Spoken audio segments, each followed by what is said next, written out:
오늘 말씀의 제목은 한번 크게 따라합시다. 감람산으로. 한 번 더요. 시작.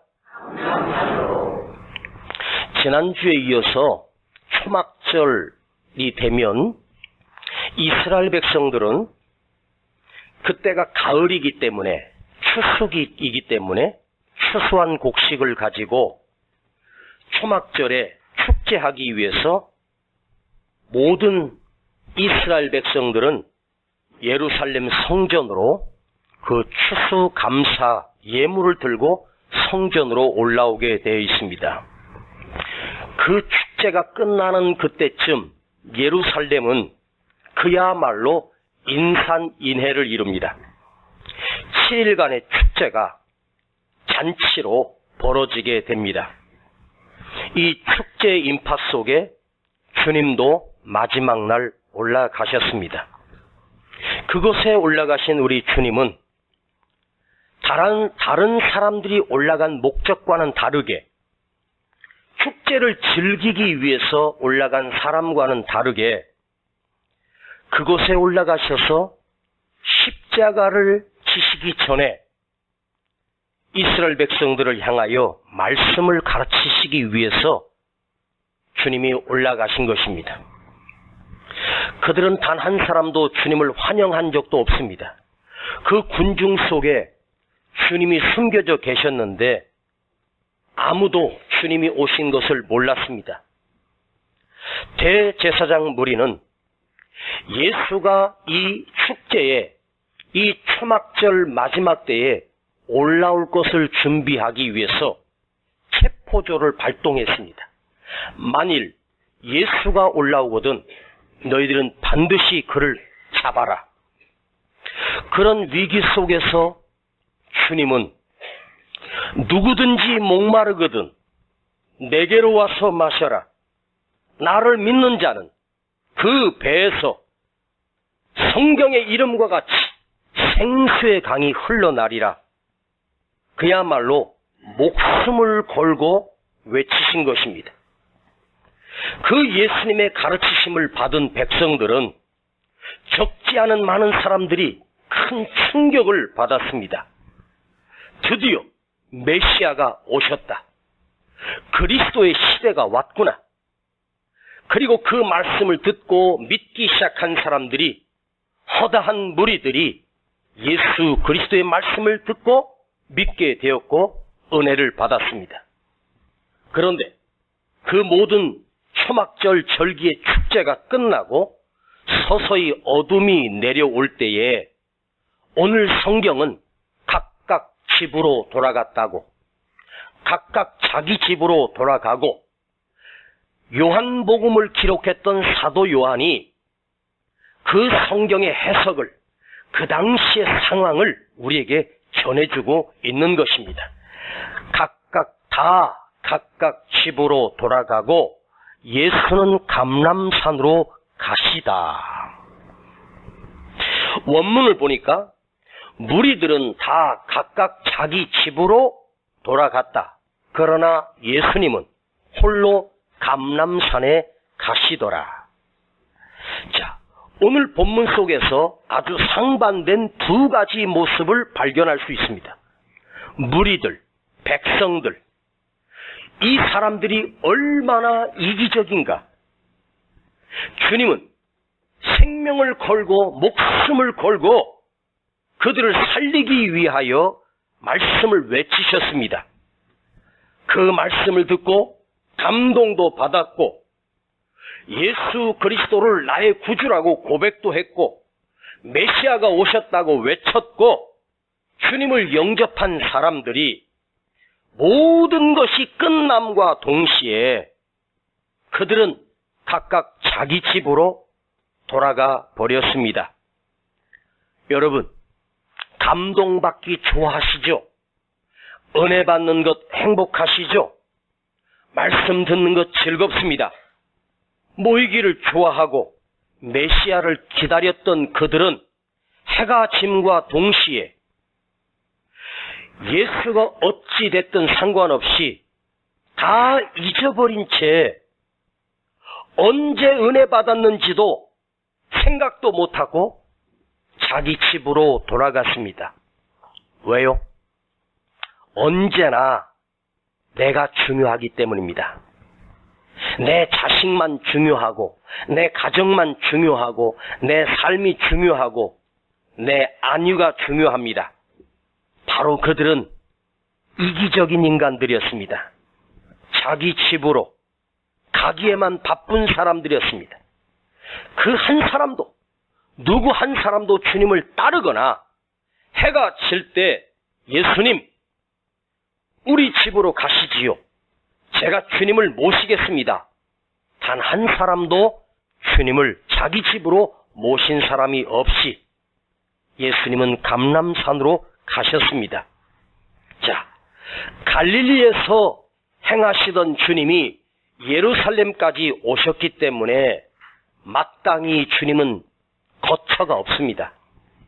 요즘처럼 어디를 가든지 호텔이 있고 모텔이 있고 여관이 있다면 아무데나 들어가서 잠을 청하면 되지만 당시에는 사람이 사는 집에서 초청하지 아니하면 그 어느 집에도 들어가서 쉴 수가 없습니다. 여우도 굴이 있고 새들도 깃들 곳이 있지만 인자는 나는 머리 둘 곳이 없느니라. 주님은 그야말로 집도 없이 그저 길에서 산에서 기도하시며 밤을 새셨습니다. 그럼에도 불구하고 우리 주님은 단 한 사람도 원망하거나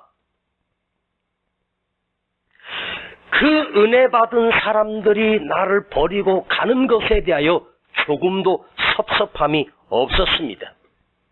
누구를 붙들고 제발 하룻밤만 나를 재워주시오 부탁하지 않았습니다. 여러분, 아무도 예수님께 관심이 없습니다. 지금 우리가 사순절 기간을 보내고 특별히 고난주간을 맞이했는데 어떤 생각이 목사는 드냐면 이게 해마다 오는 절기잖아요. 해마다 오는 절기다 보니 우리 믿는 사람들조차도 고난주간이 뭔데? 그 옛날 우리는 이 고난주간에 금식하며 최소한도 하루 한 끼 금식하며 경건한 삶을 살고 십자가를 지는 모습으로 살았고 눈물도 있었습니다. 그런데 갈수록 해가 갈수록 작년보다도 올해보다도 내년에는 점점점 더 이기적이고 강팍해져 가지 않겠습니까? 세상이 그런 것 같아요. 나와 상관없으면 그 사건은 나와 상관없는 거예요. 얼마나 이기적인 집단입니까? 그래도 한국에서 불교가 있고 천주교가 있고 기독교가 있는데 가장 큰 단체가 바로 이 기독교 단체입니다. 근데 세상이 우리 교회를 향해서 가장 이기적인 집단으로 손가락질하고 있습니다. 교회가 불법으로 건축을 해놓고도 시청에서 지적을 해도 구청에 가서 시청에 가서 데모를 하는 세상입니다.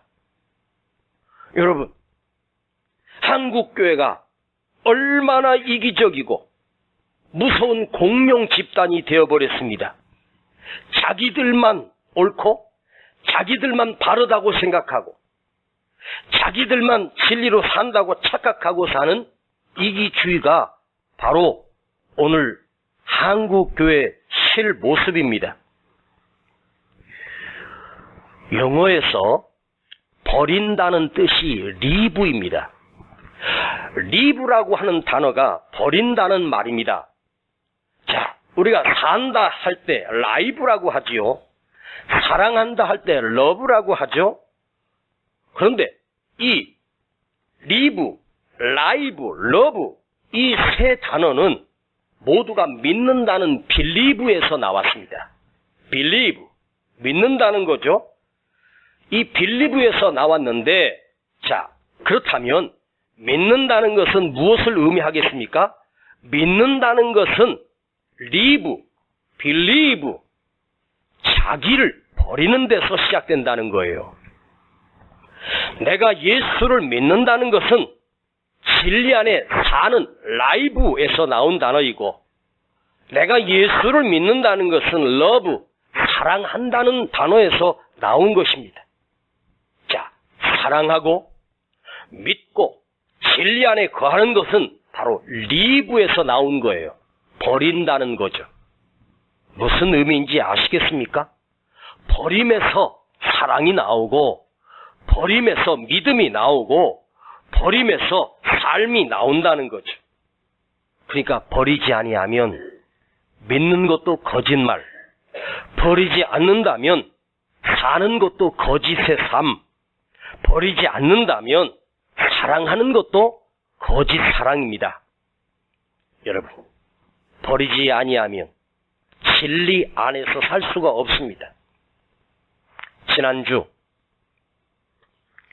지지난 대통령이었던 이명박 대통령, 온 세상이 다 아는 소망교회 장로님이십니다. 대통령이 장로님이 되셨습니다. 장로님이었던 분이 대통령까지 하셨습니다. 그런데 그가 퇴임한 지가 벌써 6년, 7년 전인데, 여러분, 이명박 대통령이, 이명박 장로가 온갖 비리로 인하여 구속이 되었습니다. 3평짜리 동부구치소에 수감이 된 것입니다. 대통령 지위를 이용하여 다스라고 하는 자기 사업을 챙긴 것입니다. 형식만 자기 형제들의 몫으로 해놓고 챙겼다는 것입니다. 무려 18가지의 비리가 발견됐습니다. 그래서 법정으로 구속이 된 것입니다. 자, 세상 사람들이 뭐라고 손가락질 하겠습니까? 교회 장로라고 하는 사람이고 한 나라의 대통령이었던 지도자가 온갖 비리의 온상이었다고 할 때 우리가 부끄러워서 세상에 다닐 수가 없습니다. 지금 바로 그런 세상입니다. 때로는 표적 수사다. 때로는 노무현을 죽게 한 장본인이다 해서 보복 수사라고도 하는 말도 있습니다. 어찌 됐든 다니엘이 총리로 있을 때에 5명의 왕이 바뀌었고 나라가 2번이나 바뀌었음에도 불구하고 다니엘은 총리 자리를 유지했습니다. 그를 모함하는 자들이 다니엘의 흠을 찾으려 했지만 단 한 가지 흠도 찾을 길이 없었습니다. 왜? 믿음의 사람이었기 때문입니다. 기도하는 사람이었기 때문입니다. 여러분, 교도소에 가면 목사님이 가서, 저도 교도소에 찾아가서 예배를 인도해 본 적이 있는데, 여러분 신기하게 그 모인, 죄수들만 모인 그 교도소 교회에서 예배를 드릴 때 참 신기한 것은 목사님이 가셔서 예배 드리면 그 성전이 꽉 찹니다.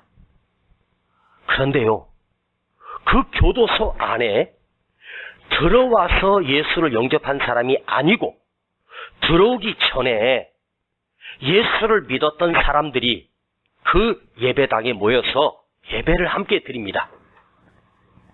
그런데 조사를 해봤더니 교도소 안에 들어와서 예수를 영접한 사람보다 교도소에 들어오기 전에 예수를 믿었던 사람들이 모인다는 거예요. 이 말은 무슨 말입니까? 교도소에 수감되어 있는 죄수들 중에 놀랍게도 50% 이상이 크리스찬이었다는 거예요. 지금 대한민국의 크리스찬의 숫자가 약 12% 될까? 실제로는 8%쯤 된다고 해요. 그런데 교도소에 가면 50%가 넘어요. 이 말은 뭐죠?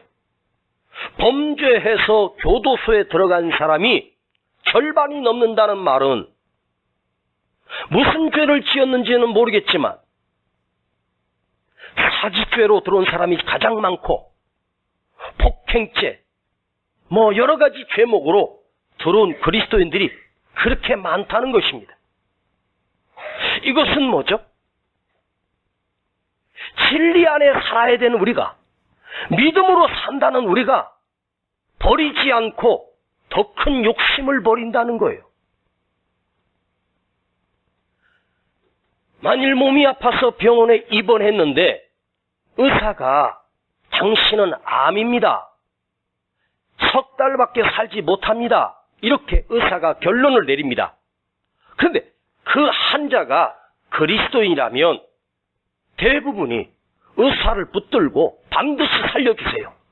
어떤 수를, 돈은 얼마든지 낼 테니까 나 좀 살려주세요. 죽음을 인정하지 않고 받아들이지 않는 사람들이 크리스찬이라는 거예요. 오히려 불교 신자들은 그 선고를 받으면 죽음을 겸허히 받아들이고 내가 남은 석 달을 어떻게 살 것인가를 생각한다는 거예요. 이 말은 무슨 말이죠? 천국을 믿는다고 하면서 예수 믿고 구원받았다라고 하는 사람들이, 이 세상에 자기 목숨에 그렇게 집착하는 사람들이 오히려 그리스도인들이 더 집착한다는 것이죠. 이 말은 강단에서 설교하는 목사가 잘못 가르친 잘못도 책임도 있습니다. 늘 축복, 잘되고 형통한 설교만 들었지 죽음에 대하여는, 고난에 대하여는, 십자가에 대하여는 별로 듣지 못했다는 뜻 아닐까요? 여러분, 한국교회가 개개인의 교회다 보니 경쟁이 심각합니다. 같은 교단 안에서도 어느 교회가 더 교세를 이루고 어느 교회가 더 큰 교회, 작은 교회, 보이지 않게 엄청난 차등이 있습니다. 그래서 어떤 목사가 교회를 부흥시켜서 10,000명이 넘는 교회를 이뤘다면 목사들 사이에서도 그 목사님을 존경하고 따릅니다. 우리 노예도 10,000명이 넘는 교회, 5,000명이 넘는 교회 목사님이 계십니다. 노예가 시작되면 그 목사님들의 입김은 아주 강합니다. 그리고 그 목사를 중심으로 따르는 목사들이 줄을 서게 되어 있습니다. 저는 그래서 노예 활동을 잘 안 합니다. 노예 참석 안 한 지가 한 7년 넘었습니다. 누구에게 줄 서는 것도 싫고, 그래서 소위 세상의 말로 성공한 목사, 훌륭한 목사라는 공식이 성립이 되는 거예요. 나 같은 목사는, 이은세 목사 같은 사람은 소위 말하는 실패한 목사입니다. 버려야 되는 우리가 더 갖고, 더 채우고, 더 챙기고, 교회를 키우고, 더 유명해지고, 전국에 지교회까지 또 세워놓고, 말로는 선교한다, 말로는 봉사한다, 구제한다 외치지만 실상은 교회를 키우기 위하여 자기를 따르는 성도들을 선동하는 목회자가 이 땅에 얼마나 많은지 아십니까? 여러분, 사랑합니까? 리브, 포기하는 것입니다. 진리로 사시겠습니까? 리브, 버리는 것입니다. 예수를 진정으로 믿는다면 리브, 버리십시오. 나를 버리지 못함으로 모든 사람은 주님을 버렸습니다. 그날 주님으로부터 생수의 강이 흘러나리라. 이 놀라운 말씀을 받았던 그 사람들은 각각 자기 집으로 돌아갔습니다. 이 말은 자기만을 챙겼다는 거예요. 자기를 버리지 못한 사람은 결국 예수도 버리게 된다는 뜻입니다. 믿음은 버린다고 했습니다. 무엇을 버려야 됩니까? 내가 알고 있는 지식을 버리는 것입니다. 내가 아는 앓음을 버리는 것입니다. 내 고집을 버리는 것입니다. 내 욕심 또한 버리는 것이 믿음입니다. 버릴 때에만 주님의 말씀이 순수하고 깨끗하게 내게 들려집니다. 여러분은 얼마나 이기적이십니까? 자기 자신만 생각하지 않습니까? 내 새끼, 내 자식, 내 집, 교회도 내 교회. 그러나 주님은 어떻게 하셨는지 아십니까? 다 각각 자기 집으로 돌아간 다음에 예수님은 감람산으로 가셨습니다. 왜요? 감람산에 오르셔서 주님은 자기 자신을 버리고 백성을 향하여 진리의 말씀으로 목숨을 걸고 십자가에서 죽으시기 위하여 감람산에 올라가신 것입니다. 주님은 그 밤 감람산에 오르셔서 하나님 앞에 무릎을 꿇으셨습니다. 주님은 감람산의 끼니를 해결하기 위해서 가신 것이 아닙니다. 잠자리를 마련하기 위해서 감람산에 가신 것이 아닙니다. 한 평도 안 되는 그 자리에 무릎을 꿇고 자기 자신을 다 쏟아내고 버리시기 위하여 사람들에게 버림받으시고 또 당신 스스로 당신 자신마저도 버려 십자가에 우리를 위해서 내어주시기 위하여 감람산에 올라가셨습니다. 그래서 끝까지 이기적인 우리를 끝까지 사랑하시기 위해서 뻔뻔한 나를 끝까지 살리시기 위해서 주님은 감람산에 오르셨습니다. 주님은 감람산에 오늘 딱 한 번만 올라가신 것이 아닙니다. 누가복음 22장 39절을 보면 습관적으로 올라가셨다고 말합니다. 틈만 나면 시간을 일부러 내셔서 감람산에 가셔서 무릎을 꿇으셨습니다. 감람산에는 다른 말로 겟세마네 동산이라고 하는 지형이 있습니다. 산이 감람산입니다. 그 산의 이름이 감람산인데 왜 감람산이냐면 그 산에는 감람나무가 많은 산이라 사람들의 입으로 감람산. 그런데 감람산 안에 겟세마네 동산이라고 하는 곳이 있습니다. 그런데 겟세마네라고 하는 말은 기름을 짠다는 뜻입니다. 겟세마네, 기름을 짜다. 감람산에서 감람 열매를 따가지고 그 틀에다가 집어넣고 이걸 짜내면 그 감람 열매에서 감람유가, 감람의 기름이 흘러나옵니다.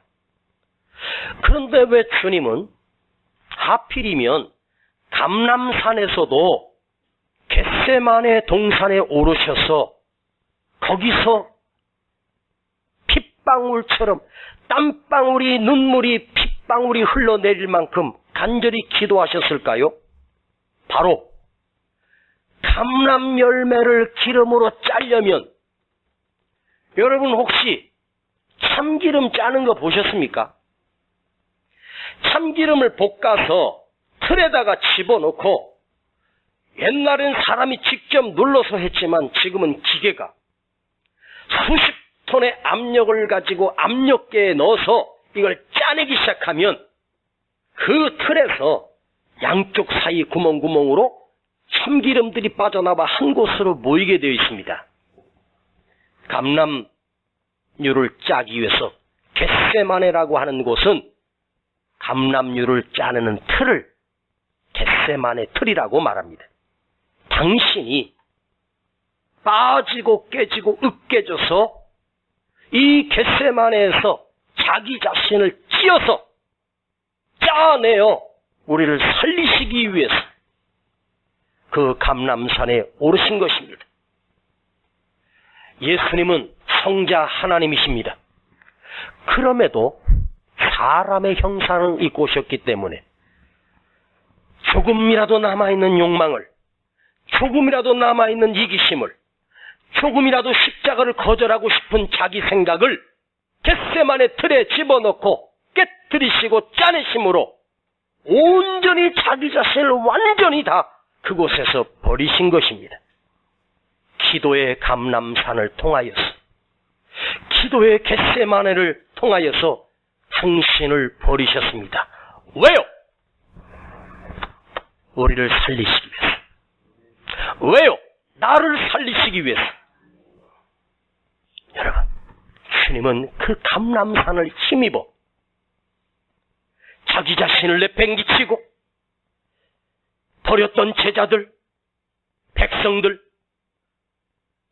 자기를 버리신 그 사람들을 다시 살리시기 위해서 당신의 뒤에서 모른다고 3번이나 배신했던 수제자 베드로가 당신을 모른다고 저주하며 배신할 때도 끝까지 인자한 모습으로 조금도 흔들리지 않았던 이유는 바로 이 감람산 겟세마네 틀에서 모든 것을 다 리브하셨기 때문입니다.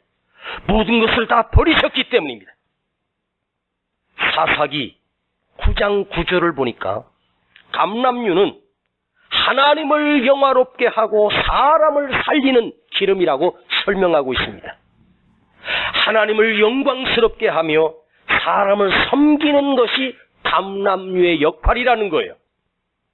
끝까지 하나님의 뜻을 이루시기 위해서 하나님이 원하신 십자가를 지시기 위해서 또 사람을 살리고 섬기기 위해서 당신이 친히 감람유가 되셔서 겟세마네 틀에 들어가신 것입니다. 그렇지 않고는 십자가를 지실 수 없기 때문입니다. 여러분은 어떠하십니까?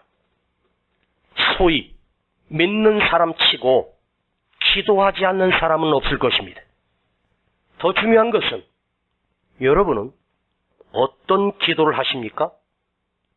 여러분의 기도의 내용을 한번 글로 써보신 적이 있습니까? 그 기도 속에 단 한 곳이라도 자기를 버리는 기도를 해보신 적이 있습니까? 내가 죽어야 저를 살리는 기도를 해보신 적이 있습니까? 오직 사업 잘 되고 건강하고 자식 성공하고 우리 교회 부흥되고 기복신앙에 왜요? 우리가 이 감람산을 힘입지 않은 세상 속에서만 살기 때문에 세상에서 잘 되는 오늘 감람산에 오르셔서 겟세마네 동산에서 자기 자신을 다 빠았던 주님을 보시면서 우리 자신도 감람산에 겟세마네 틀에 우리도 서야 되지 않겠습니까? 감람산 그 아래쪽은 흰놈 골짜기가 있습니다. 이 흰놈 골짜기는 이번 주 고난주간에 깊이 한번 묵상할 것입니다. 그 흰놈 골짜기 공동묘지입니다. 뼈가 뒹구는 공동묘지입니다. 그 감람산 바로 아래 흰놈 골짜기 쓰레기 더미가 쌓여있고 사람의 시신이 뒹구는 곳, 언제나 늘 연기가 타오르는 곳입니다. 저주받은 골짜기입니다. 죽음의 골짜기입니다. 주님은 그곳을 통과하십니다. 기름틀에 스스로 들어가셔서 자기 자신을 완전히 빻았고 완전히 깨져서 기름이 나오도록 우리를 살리시기 위함입니다. 오늘 사랑하는 여러분, 주님은 십자가에 오르셨습니다. 감람산으로 주님만 보내시지 말고 감람산으로 가셨던 주님을 따라 저와 여러분이 함께 그 산에 오르시지 않겠습니까? 고작 한 주간입니다. 하루 종일도 아닙니다. 새벽에 나오라고 하지 않겠습니까? 저녁에 1시간 나와서 하나님 앞에 여름을 드리십시오. 생에 단 한 번만이라도 한번 드려보십시오. 그것이 감람산 정도는 아니지만, 감람산과는 비교할 수 없지만, 여러분이 그 고난의 시간을 동참하며 십자가를 묵상하며 나 자신을 깨트리고 회개하며 내 기름을 짜서 나를 위해서 죽으신 우리 주님께 헌신되어지는 시간이 되기를 축복합니다. 우리 연습합시다. 훈련합시다. 오직 자기 자신만을 위해서 기도하던 우리가 그것을 이제 중단하고 조국 교회를 위해서, 죽어가는 영혼들을 위해서, 병든 자들을 위해서 함께 기도하시지 않겠습니까? 사랑하는 성도요, 오늘 우리는 감람산으로 우리 마음으로 오릅시다. 그리고 나 자신을 깨트립시다. 그리고 한 주간을 주님께 드려지는 그런 은혜가 있기를 간절히 축복합니다.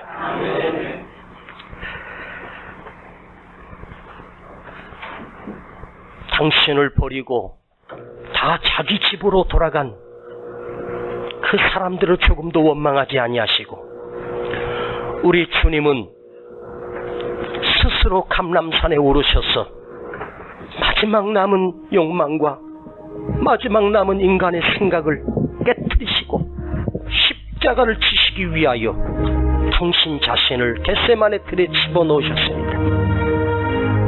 눈물이 핏방울이 되도록, 땀방울이 핏방울이 되도록 간절히 기도하시던 우리 주님, 십자가를 준비하신 우리 주님, 오늘 우리도 감람산에 오르기를 원합니다. 겟세마네 틀에 나도 들어가기를 원합니다. 이기적이고 자기만을 챙기는 이 악한 세대에, 교회마저도 변질되어 있는 이 시대에 아버지, 우리가 조금이라도 오늘 변화가 있게 하시고 나만을 위하던 이 욕망을 버리고 회개하오니 주님, 그 고난에 동참하는 크신 은혜가 우리 속에서 다시 회복되게 하여 주시옵소서. 지금까지 나만 챙기고 내 가족, 내 자식만 챙겼던 그 생각들을 회개합니다. 용서하여 주시옵소서. 이제 주님을 생각합니다. 그 은혜를 생각합니다. 나도 주를 위해서 헌신되어지고 드려지는 삶을 살기를 결단합니다. 주여, 은혜를 부어 주옵소서. 예수님의 이름으로 기도하옵나이다. 아멘. 웬 말인가 날 위하여 주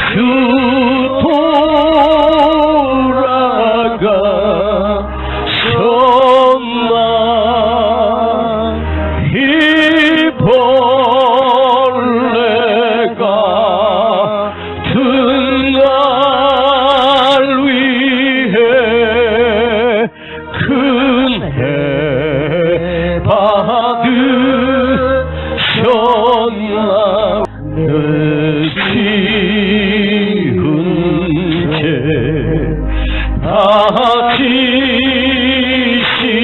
지시고 못 박히셨으니 웬일인가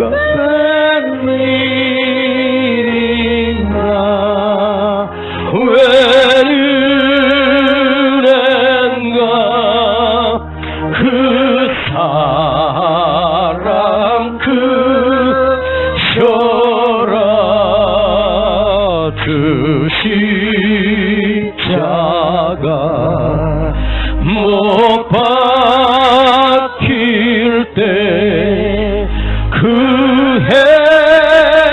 해도 비일고 그 밝은 비 가리워서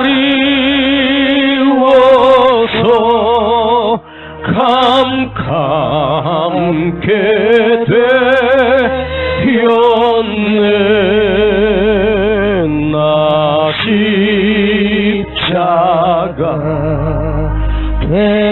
패할 때에 그 일이 고마워 내 얼굴과 못 들고 눈물 흘리도 우리 다 같이 일어나십시다. 늘 울어도 눈물로서 못 갚을 줄 알아.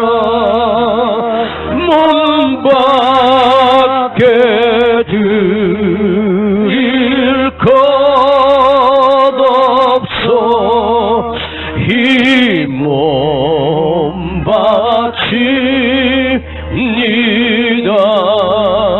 우리 시간 아버지 앞에 기도합니다. 우리 안에 남아있는 추하고 더러운 욕심을 버립시다. 이기적인 생각을 버립시다. 나만 생각하는 이 악한 생각을 리부합시다. 버려야 됩니다. 그래야 주님을 믿을 수 있고 그래야 십자가 지신 우리 주님을 만날 수 있습니다. 우리도 감람산에 오르는 심정으로 주여 내가 이 고난에 동참하기를 원하며 내가 빠지고 찌어지게 하시고 주님을 온전히 믿는 사람으로 거듭나게 하옵소서. 우리 시간 함께 회개하십시다. 주님 앞에 고백하며 눈물로 고백합시다. 주님 용서하여 주시옵소서. 주여 도와주시옵소서. 우리 시간 하나님 앞에 간절한 마음으로 각자 진실한 마음으로 기도하십시다. 오 주여 아버지